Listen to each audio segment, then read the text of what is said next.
नमस्कार साथियों संसद में और संसद के बाहर डॉक्टर भीमराव अंबेडकर जी को लेकर जो खींचतान चल रही है, यह बहुत कुछ बातों को बयां कर रही है।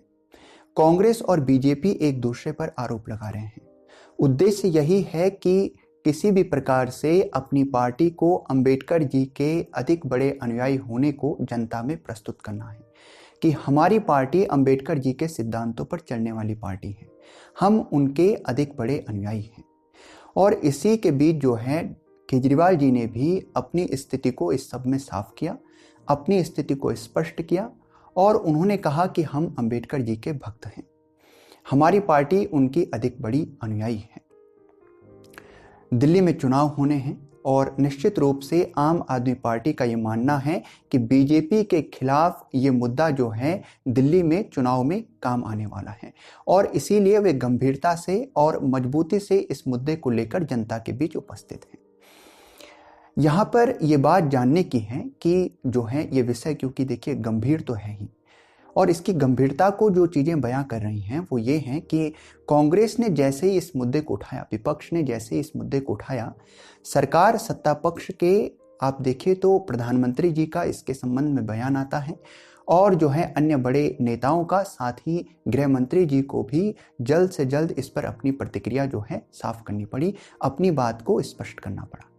तो निश्चित रूप से भारत की राजनीति में ये बात तो स्पष्ट है कि अंबेडकर जी का नाम जो है जनता की भावनाओं में है और जो है ये बात समझने कि भारत की राजनीति के केंद्र में जो है अंबेडकर जी का नाम सदैव से है और रहेगा। जनता की भावनाओं में वे हैं, इसलिए कोई नहीं ये चाहता है, कोई पार्टी यह नहीं चाहती है कि उनकी जो छवि है वो जनता में किसी प्रकार से अंबेडकर जी के खिलाफ या अंबेडकर जी के विरोधी की छवि उनकी बने। इसके लिए वे सभी लोग जो हैं जल्द से जल्द अपनी प्रतिक्रियाएं और अपनी स्थिति को साफ कर रहे हैं। यहां पर यह समझने की भी बात है कि वोटों का जो गणित है, जो अंबेडकर जी के नाम के पीछे काम करता है, वो हर पार्टी के लिए महत्वपूर्ण है और इस गणित को साधने के लिए भी सभी जो हैं किसी न किसी प्रकार से इस मुद्दे पर जो है जुड़ गए हैं, मजबूती से इस मुद्दे पर अपनी प्रतिक्रिया पेश कर रहे हैं। देखिए यहां पर समझने की बात है कि इस देश में दलितों और पिछड़ों के वोट को लेकर एक लड़ाई है। दलितों और पिछड़ों के वोट के लिए भारत में जो है चुनावी जंग है, एक लड़ाई है। बहुजन समाज किस दिशा में बढ़ेगा, इससे सत्ता किसके हाथ में जाएगी, ये बात तय होती है।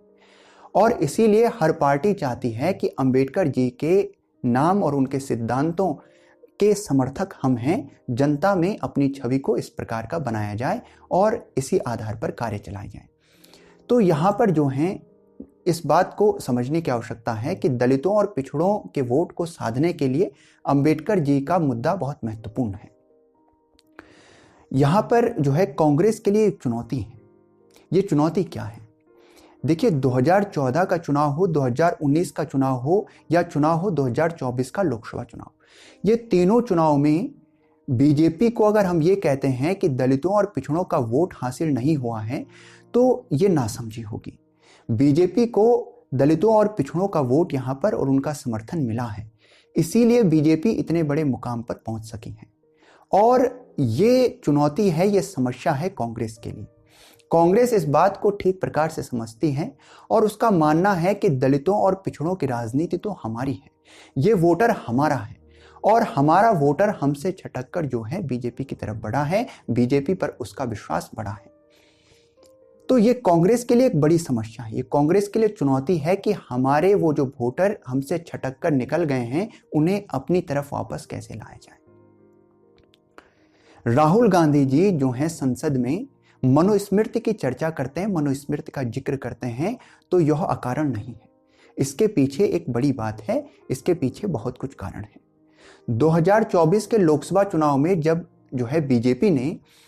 अब की बार 400 पार का नारा दिया, तो यहाँ पर जो है कांग्रेस ने सारे देश के भीतर और विपक्ष ने सारे देश के भीतर दलितों में और पिछड़ों में इस बात को चलाया कि ये 400 पार का नारा इसलिए दे रहे हैं क्योंकि ये संविधान में बदलाव करना चाहते हैं, ये आरक्षण को समाप्त करना चाहते हैं, ये बाबा साहब भीमराव अंबेडकर के संविधान को जो है समाप्त करना चाहते हैं। और इससे बीजेपी को बड़ा नुकसान हुआ। इससे बीजेपी को बड़ा नुकसान हुआ, उसको जो बहुमत मिल सकता था वो नहीं मिला। तो विश्लेषण में निश्चित रूप से इससे जो है बड़ा कुछ निकल कर आता है कि बीजेपी को जो नुकसान हुआ 2024 के लोकसभा चुनाव में, ये कहीं ना कहीं कांग्रेस का जो ये मुद्दा था इससे काफी कुछ नुकसान देखने को मिला। कांग्रेस ने इस मुद्दे को आगे बढ़ाया और कांग्रेस को ये लगा कि इससे हमें कुछ लाभ मिल रहा है तो हमें इस दिशा में आगे बढ़ना चाहिए। तो कांग्रेस ने इसी दिशा में आगे बढ़े और उन्होंने जो है जातिवाद और जो है इस मुद्दे को आगे बढ़ाते हुए महाराष्ट्र और हरियाणा के चुनाव में समस्या ये पैदा हुई कांग्रेस के लिए कि बीजेपी ने यहाँ पर जो है इस जो समीकरण था, जिस आधार पर कांग्रेस लोकसभा में जो है कुछ हद तक जो है बीजेपी को रोक पाने में समर्थ रही, महाराष्ट्र और हरियाणा के चुनाव में बीजेपी ने जो है उस समीकरण का तोड़ निकाल लिया। यही इसका मतलब निकल कर आता है, क्योंकि बीजेपी ने जो है वहां पर अपनी सत्ता को काबिज किया है, तो निश्चित रूप से बीजेपी ने जो है कांग्रेस के उस समीकरण का तोड़ निकाल लिया। अब कांग्रेस के लिए चुनौती अब भी बनी है। वो प्रश्न वहां का वहां है कि जो है दलितों और पिछड़ों पर जिस पर कि हमारी पकड़ है, यानी कांग्रेस की पकड़ है, वो जो है बीजेपी के साथ उस पर विश्वास जता रहा है। ये बड़ी समस्या है कांग्रेस के लिए कि उनका वोट जो है हम किसी प्रकार से एक बार फिर से अपने आप को जो है हम उनके सामने विश्वसनीय बना सकें, उनका वोट हम हासिल कर सकें। तो कांग्रेस की, क्योंकि देखिए कांग्रेस के लिए आवश्यक है कि वह सत्ता को अगर प्राप्त करना चाहती है तो उसकी जरूरत है कि वह किसी प्रकार से दलितों और पिछड़ों को अपने पक्ष में लाकर खड़ा करे। सत्ता प्राप्ति के लिए जो कांग्रेस की आवश्यकता है वो है दलितों, पिछड़ों और मुस्लिमों और सेकुलर हिंदुओं का गठजोड़ को वह अपने पक्ष में ला सकें, और यही कांग्रेस के सत्ता तक पहुंचने की राह को तय करते हैं, यही कांग्रेस को जीत दिलाते हैं। तो दलितों और पिछड़ों का महत्व कांग्रेस की राजनीति में और उनके जीत के लिए बेहद महत्वपूर्ण है। इसलिए ये मुद्दा कांग्रेस के लिए महत्वपूर्ण है, जिससे कि वह दलितों और पिछड़ों को बीजेपी के विपक्ष में और अपने पक्ष में लाने का प्रयास कर रही है। बीजेपी को चाहिए और बीजेपी के जीत के लिए जो महत्वपूर्ण है कि दलित और पिछड़े जो हैं, हिंदुओं की जो एक व्यापक परिभाषा है, हिंदू के नाम पर एकजुट रहें। हिंदुओं की जो व्यापक परिभाषा है उस परिधि में वे सदैव सम्मिलित रहें, और इसी आधार पर बीजेपी की जो है सत्ता जो है स्थापित रह सकती है कि हिंदू के नाम पर आप एकजुट रहो। यही जो है बीजेपी की आवश्यकता है, यही उनको जो है सत्ता में बनाए रखती है। रही बात जो है कांग्रेस की, तो कांग्रेस जो है जाति के नाम पर चाहती है कि दलित और पिछड़े इस प्रकार से उन्हें जो है उनमें स्पष्ट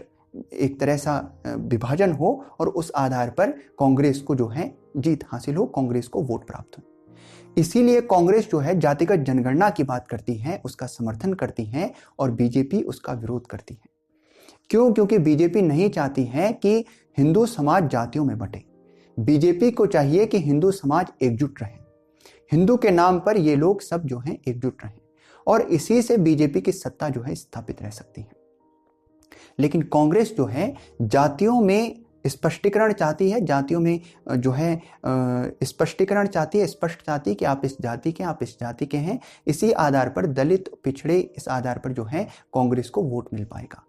तो ये कांग्रेस की राजनीति कुछ इस प्रकार से है और बीजेपी की राजनीति इस प्रकार से है। इसीलिए जातिगत जनगणना का विरोध करती है बीजेपी और जातिगत जनगणना का समर्थन करती है कांग्रेस। अब इतना ही नहीं है, बीजेपी की यदि बात करें तो बीजेपी ने किस प्रकार से पिछड़ों, दलितों, आदिवासियों को लेकर, उनके वोटों को लेकर अपना दावा मजबूत किया है, ये बात समझने की है। ऐसे किन कार्यों को बीजेपी ने किया है जिस आधार पर वह अपने दावों को मजबूत करती है कि दलितों का, पिछड़ों का वोट हमारा है। पहली बात तो है कि बीजेपी ने दलितों को, पिछड़ों को और आदिवासियों को इस देश के शीर्ष पद, राष्ट्रपति, प्रधानमंत्री और कई राज्यों में मुख्यमंत्री के पद पर स्थापित किया है और दिखाया है कि हम आपके लिए, आपके प्रतिनिधित्व को, आपके समाज के प्रतिनिधित्व को हम जो है इस स्तर पर हम उनको जो है जगह दे सकते हैं, स्थान दे सकते हैं, हम ऐसा कर सकते हैं, और उन्होंने ऐसा किया। इस आधार पर उन्होंने अपना मजबूत दावा जो है पिछड़ों के, दलितों के, आदिवासियों के वोट को लेकर उन्होंने अपने दावे को मजबूत किया। इसके अलावा जो बीजेपी को लाभ प्राप्त होता है, आरएसएस के जो स्वयंसेवक हैं उनकी जो है धरातल पर, जमीनी स्तर पर दलितों पिछड़ों में जो है एक उनका जो है कहीं ना कहीं प्रभाव है,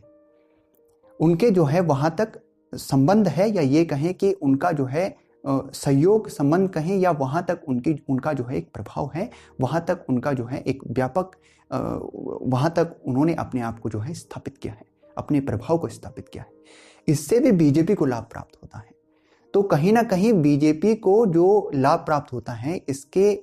निचले स्तर पर यूं तो बहुत से कारण हो सकते हैं, लेकिन दलितों और पिछड़ों में बीजेपी ने इस प्रकार से अपने दावों को मजबूत किया है कि हम जो है आपके पक्षधर हैं और हम आपके लिए जो है अच्छा कर सकते हैं। तो यहाँ पर जो है कुल मिलाकर डॉक्टर भीमराव अंबेडकर जी को लेकर जो